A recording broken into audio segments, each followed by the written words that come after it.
नमस्कार दोस्तों, स्वागत है आप सभी का YFM सिक्योरिटी में। दोस्तों, सिक्योरिटी सिस्टम जब भी कोई कस्टमर परचेज करता है तो काफ़ी उम्मीदों के साथ परचेज करता है कि भगवान न करे ऐसा कुछ हो तो वो सिक्योरिटी कैमरे जो है उनकी हेल्प कर सके। मगर 60% से ज़्यादा ऐसे कस्टमर हैं जो सेटिस्फाइड नहीं होते हैं अपने CCTV कैमरे से।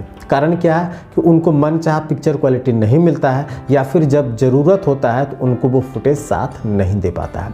इसका कारण ये है कि गलत तरीके से प्रोडक्ट कई लोग सेल कर रहे हैं, फीचर्स जो लोगों को चाहिए वो नहीं बता रहे हैं, और कस्टमर की भी गलती है कि वो प्राइस को देखते हैं और मेगापिक्सल को देखते हैं। आज मैं आपको बताने वाला हूँ कि अगर आप इंडोर कैमरा लगाने वाले हैं, चाहे अपने घर में, चाहे ऑफिस में, चाहे किसी भी जगह पर, आपको किस तरह के बेसिक फीचर्स को देखना चाहिए। अब मेगापिक्सल बहुत पुराना हो गया है, आपको उसमें कई तरह के फीचर्स होते हैं जो मैं आपको आज बताने वाला हूं, वो ज़रूरी होता है उस कैमरे में, तभी आपको कोई नहीं ठग पाएगा और निश्चित तौर पे एक बेहतर सिक्योरिटी कैमरा परचेज आप कर पाएंगे। तो शुरू करते हैं इस वीडियो को पूरा देखिएगा ताकि आप ठगावा महसूस नहीं करें और कोई भी बंदा, कोई भी लड़का, कल का छोकरा आपको ठग कर नहीं जा सके। शुरू करते हैं इस वीडियो को।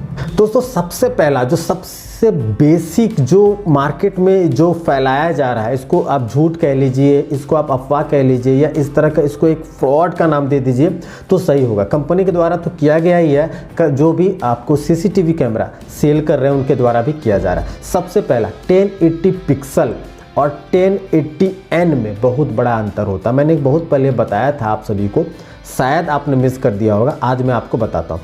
1080 पिक्सल 2 मेगापिक्सल, इसका जो रेजोल्यूशन होता है 9020x1080 होता है, ठीक है। और यहीं पर 1080n जो होता है उसका रेजोल्यूशन होता है 960 और 1080।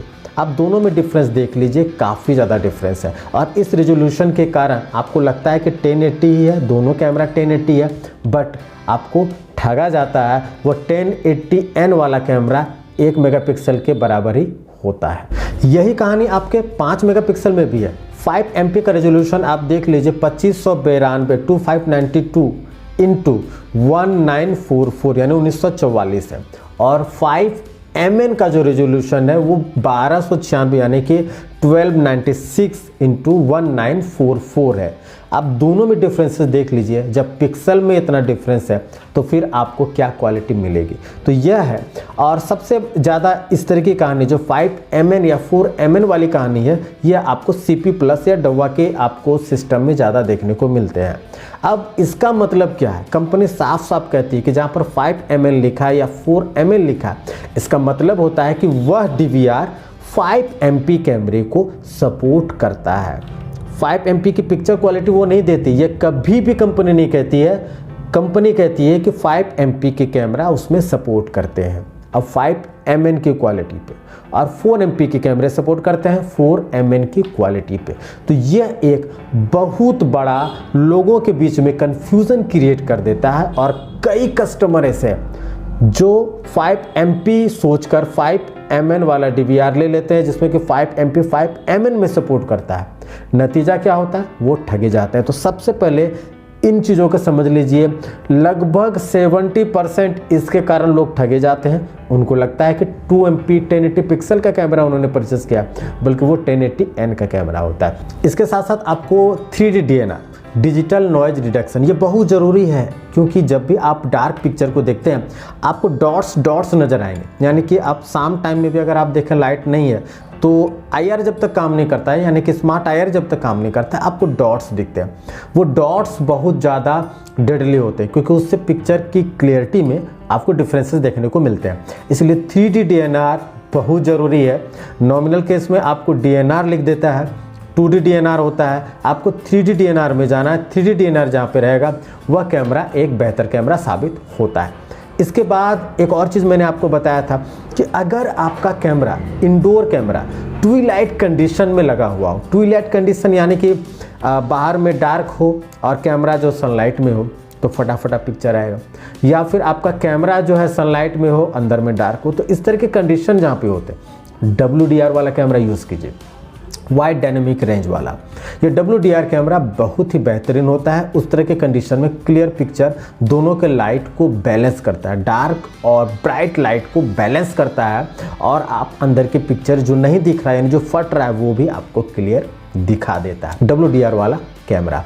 इसके अलावा HLC और BLC भी मैंने कई बार आपको बताया है, हाई लाइट कंपनसेशन और बैक लाइट कंपनसेशन। अगर बहुत हाई लाइट बार बार आ रहा है, आपका जो बहुत ज़्यादा जो है लाइट गाड़ी का लाइट आ रहा है या फिर आपका बल्ब का लाइट वगैरह बहुत ज़्यादा आ रहा है, तो आप BLC आप जो है ऑन कर दीजिए। और अगर बहुत कम आ रहा है, लाइट वगैरह सही से नहीं आ रहा है, थोड़ा सा पिक्चर अजीब टाइप का आ रहा है, तो हाईलाइट कंपनसेशन ऑन कर दीजिए, वो लाइट थोड़ा सा हाई हो जाएगा। तो इस दोनों का यूज़ अपने अपने जगह पर काफ़ी बेहतरीन है। इसके अलावा मैंने कई बार आपको बताया कि जब भी आपका डार्क पिक्चर होता है, यानी कि पूरा डार्क पिक्चर होता है, वहाँ पर अगर आप किसी का फ़ोटो पिक लेते हैं या फिर आप कई बार आपने देखा होगा कि डार्क में जो है चेहरा सही से नहीं आ रहा। क्यों नहीं आ रहा? क्योंकि स्लो शटर आपके कैमरे में नहीं है। स्लो शटर का होना आपके कैमरे में बहुत ज़रूरी है। स्लो शटर रहेगा, आप देख लीजिएगा, स्लो शटर यस लिखा है, यानी कि वो डार्क में भी पिक्चर बेहतर ले सकता है। इसके अलावा एक और चीज़ मैंने आपको बताया था, शटर स्पीड। शटर स्पीड बहुत ज़रूरी है। जब भी शटर स्पीड आप में होगा, जितना फास्ट, जितना ज़्यादा शटर स्पीड होगा, उससे आपको फ़ायदा क्या मिलेगा? अगर मूवेबल ऑब्जेक्ट है, बहुत तेज़ी से मूव हो रहा है, या फिर कोई आदमी ऐसे दौड़ गया, तो वो पिक्चर्स उसका तो आया ही नहीं, क्योंकि उसमें शटर स्पीड जो है वो आपने सेट नहीं किया है और आपके कैमरे में वो फीचर्स है भी नहीं।